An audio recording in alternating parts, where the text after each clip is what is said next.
So we are told in the psalm, be angry, but sin not.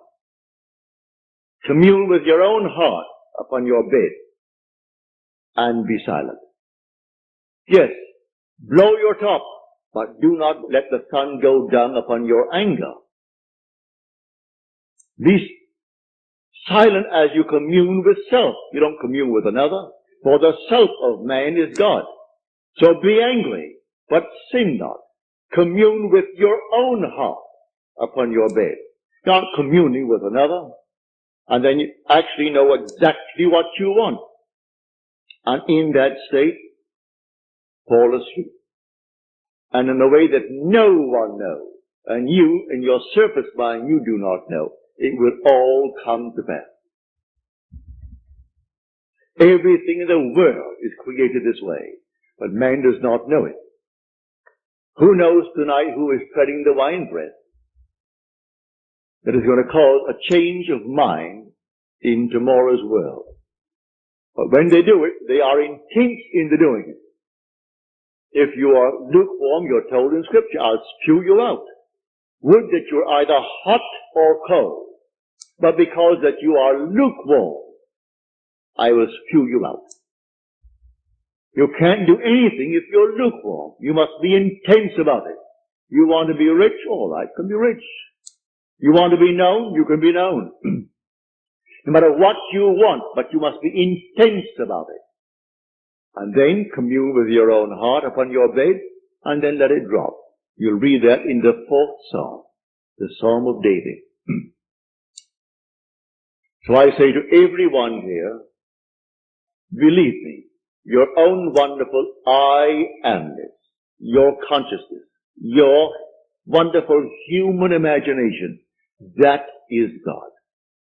And all that you behold, though it appears without, it is within, in your imagination, of which this world of mortality is but a shadow. So you can change the shadow if you change the object, for you are the light. He said, I am the light of the world. Change the object that you're holding within yourself and identifying yourself with it. Change that object, you're light enough, and you'll cast a new shadow upon the world. So you say, I am, and you name it. And then you say, I am unemployed. No, I am gainfully employed.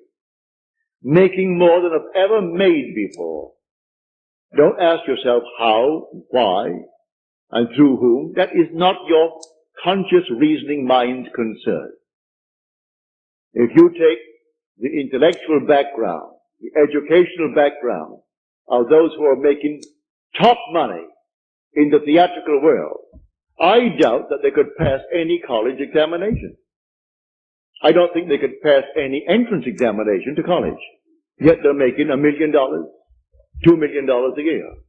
Do you think Bob Hope could pass today's examination for entrance into college?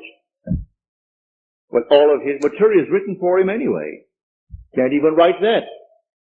But he has millions, all right, because that's how he's dreamt. May I tell you? I know the background of the man. That was his goal in life. If that's your goal, have it. I speak of another goal. The goal of awakening to who we are. When man awakens from this dream, the whole vast world and all that it contains is as nothing to the being that you are. You came down from heaven, where the whole is yours. As you're told in the 50th Psalm, if I were hungry, I wouldn't tell you, for the world is mine, and all within it. The cattle on 1,000 hills are mine.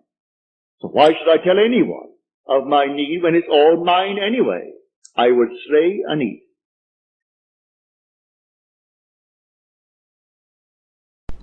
Quote of the day by Neville Goddard. How do you occupy a state? Well, you do this by asking yourself how will you feel, what you will see, hear, smell, taste, touch, if your dream were real. If you can be what you want to be, why not become it? Why sit in a state you dislike and argue when you can move into another state in your imagination.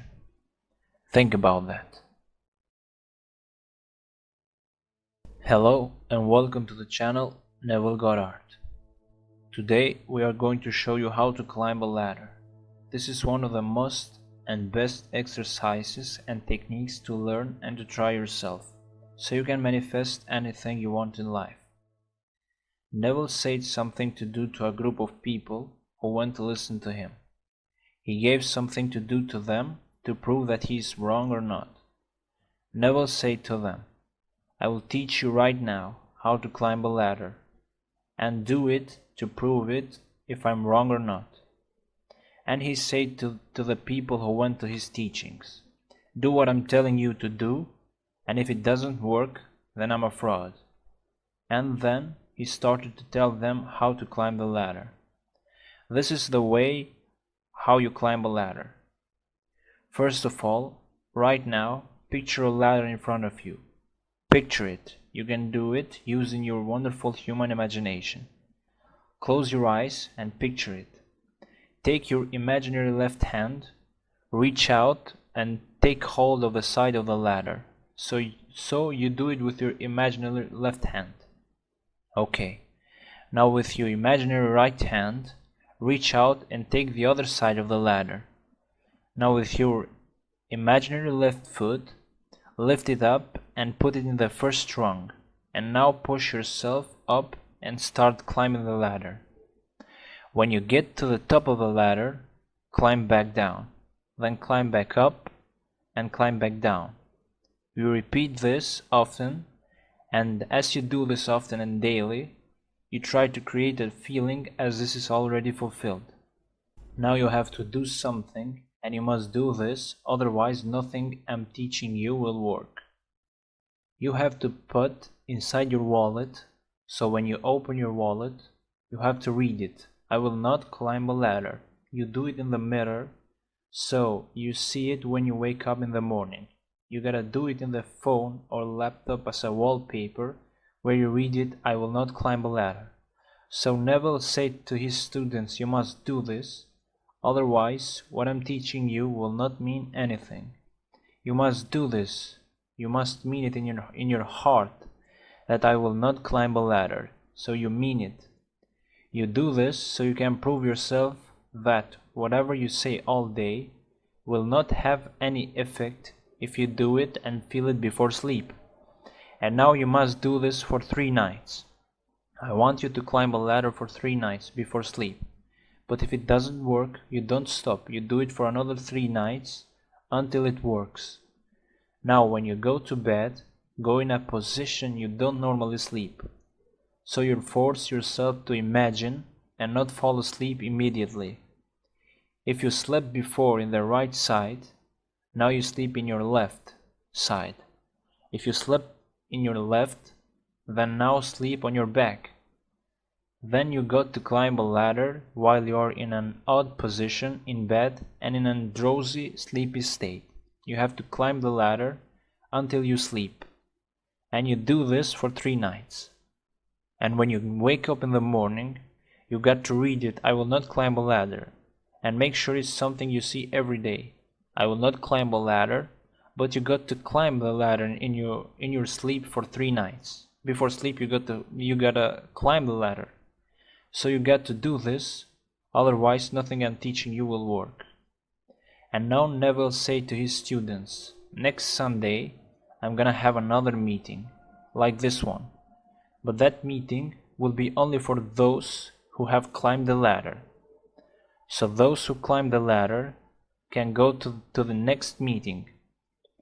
And now one of the Neville students who told this story, Locker, climbed the ladder and went to the meeting, and all of those who climbed the ladder. Of course there was so much fewer people than those who went first in the teachings. What Neville said to them was this: "Now listen, as how you climbed the ladder, you could have just as easily made millions in cash. Not only money, but anything else that you want to have in your life and want to manifest. So now, what I say to all of you is, take all of you this challenge of Neville and climb a ladder in your imagination for 3 nights or more. For those of you who climb the ladder, please post here in the comment section your successful stories so that you can inspire others with your successful stories and may inspire and motivate others so they can also climb the ladder. You can post your successful stories below in this video in the comment section. Also, you can send them to my email in About section on the channel so I can take them and post in the community tab of the channel so we inspire all followers of this channel. Try it now, from today, and good luck to all. I love you all.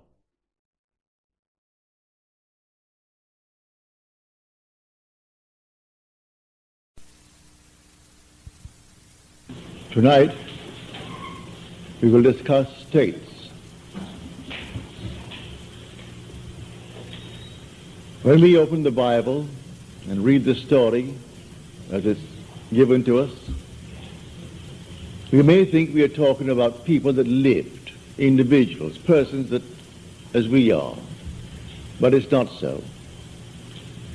The characters depicted in the Bible are not the individuals named. They are simply states signified by those names.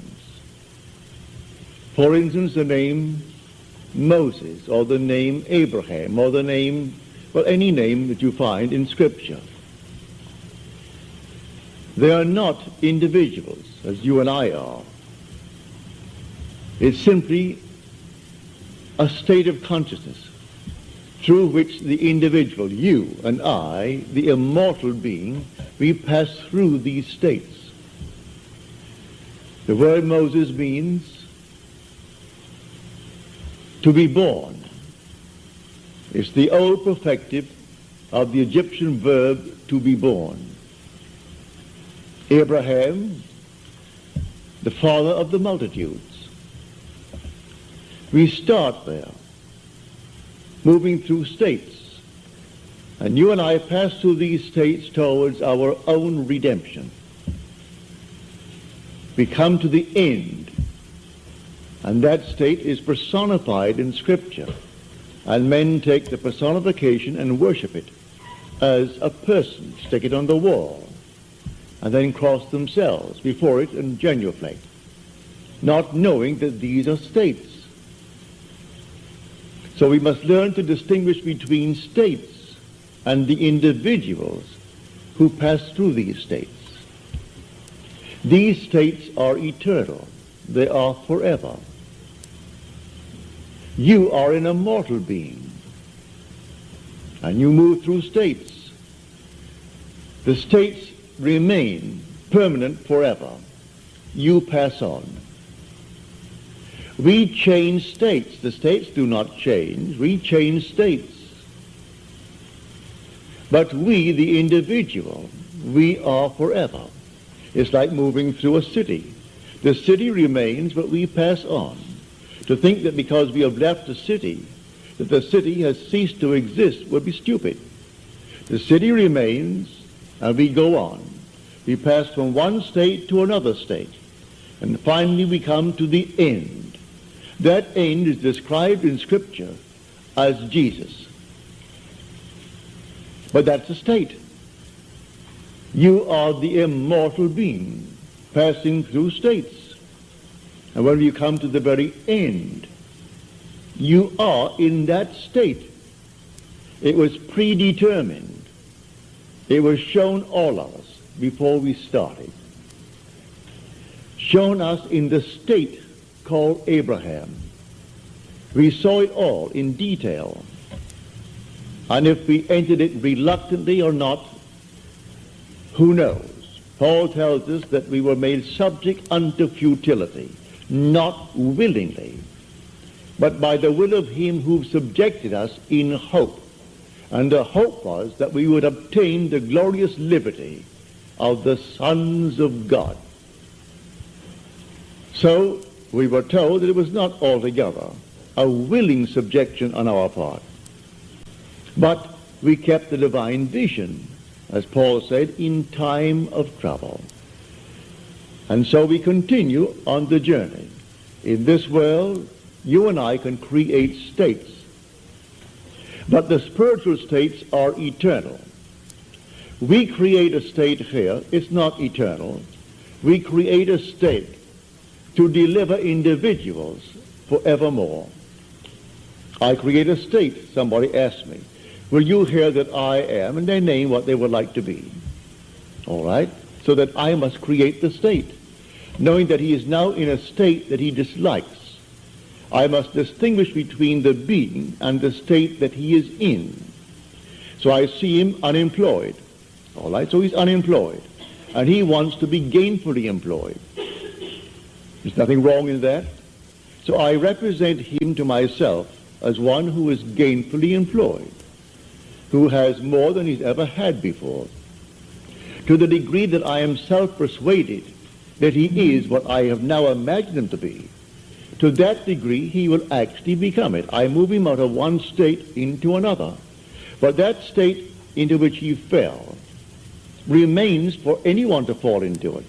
And all can fall into it at the same time, for that matter.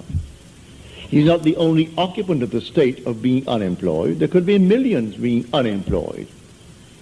And there could be millions who desire to be out of it. Many who are unemployed have no desire to be out of it. They prefer to be on welfare. That's their desire. Perfectly all right. But if someone desires to be gainfully employed and to leave the state of being unemployed, you and I can create that state. Well, how do I create the state? By using my imagination. Imagination is not a state. It's the human existence himself.